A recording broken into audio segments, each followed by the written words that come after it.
Start చేయండి. My name is G. Monica. I am studying first year DCM in Gannavaram Polytechnic. ఈరోజు చెత్త గురించి స్వచ్ఛ భారత్ అనేది జరుగుతుంది. చెత్త ఎలా వస్తుందంటే హౌస్ హోల్డ్ డొమెస్టిక్ పర్పస్ చాలా జరుగుతున్నాయి.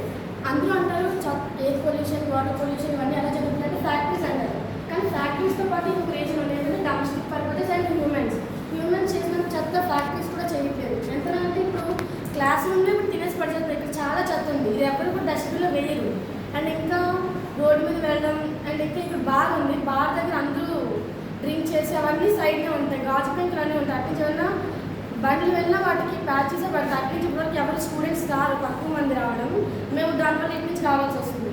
అండ్ ఇంకా చెత్త ఇంట్లో విలేజెస్లో ఎక్కువగా అయితే ఏదైనా చెరువు దగ్గర లేదంటే ఏదైనా ఒక తోటని సెలెక్ట్ చేసి అక్కడ వేసేస్తారు. కాకపోతే అలా వేయడం వల్ల అక్కడ చాలా వరకు దోమలన్నీ పెరగడం అన్నీ జరిగాయి.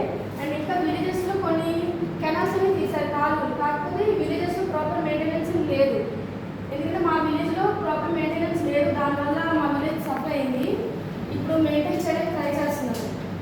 ఇంకా సింగపూర్లోని ఒక ట్రెడిషన్ ఉంది. ఏంటంటే సింగపూర్ అనేది one of the cleanest country. అంటే చెత్త అనేది తక్కువ ఉంటుంది అక్కడ.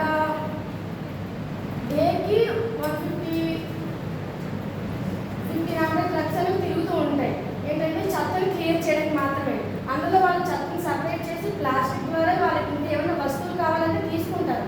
తీసుకొని మళ్ళీ వచ్చిన ప్రోడక్ట్ని తారఅనేది వస్తుంది. దాంతో వాళ్ళు రోడ్స్ అవి వేయడం అవన్నీ చేస్తారు.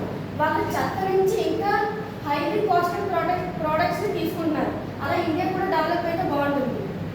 అండ్ ఇంకా చైనా కూడా రీసైక్లింగ్ ప్రాసెస్లో ఎక్కువగా ఉంటుంది. కాకపోతే చైనా వల్ల ఎక్కువగా ఎలక్ట్రానిక్ వేస్ట్ అనేది జరుగుతుంది. కాకపోతే ఎలక్ట్రానిక్ వేస్ట్ అనేది ఇండియాలో జరుగుతుంది. ఎందుకంటే చైనా అందరికీ తెలుసు, చైనా ఏదైనా ప్రోడక్ట్ తయారు చేసిందంటే చీప్గా తయారు చేస్తుంది. అది మన ఇండియా లేదంటే కొన్ని కంట్రీస్ తీసుకుంటాయి. మనం ఏం చేస్తామంటే కొన్ని రోజులు వాడతాం, కొన్ని రోజులు వాడి పడేస్తాం. చైనా ఫోన్ కదా అవసరం లేదు అని. కాకపోతే దీనివల్ల మన ఇండియాలోనే ఎలక్ట్రానిక్ వేస్ట్ చాలా వేస్ట్ అనేది జరుగుతుంది. చైనాలో తక్కువ జరుగుతుంది. ఇంకా అమెరికన్ లాంటి కంట్రీస్ ఏం చేస్తున్నాయంటే కొన్ని ఆఫ్రికన్ కంట్రీస్కి వాటి దగ్గర ఉన్న కంటామినేట్ అయిన ఫ్యాక్టరీస్లో తయారు చేసిన వాటర్ ఏదైనా ఉందంటే చెత్తని ఆ కంట్రీస్కి షిఫ్ట్ చేసి పడేస్తుంది. మీరంతా 10th and 9th చదువుకునే ఉంటారు. కొన్ని కంట్రీస్ వల్ల అలా జరిగింది.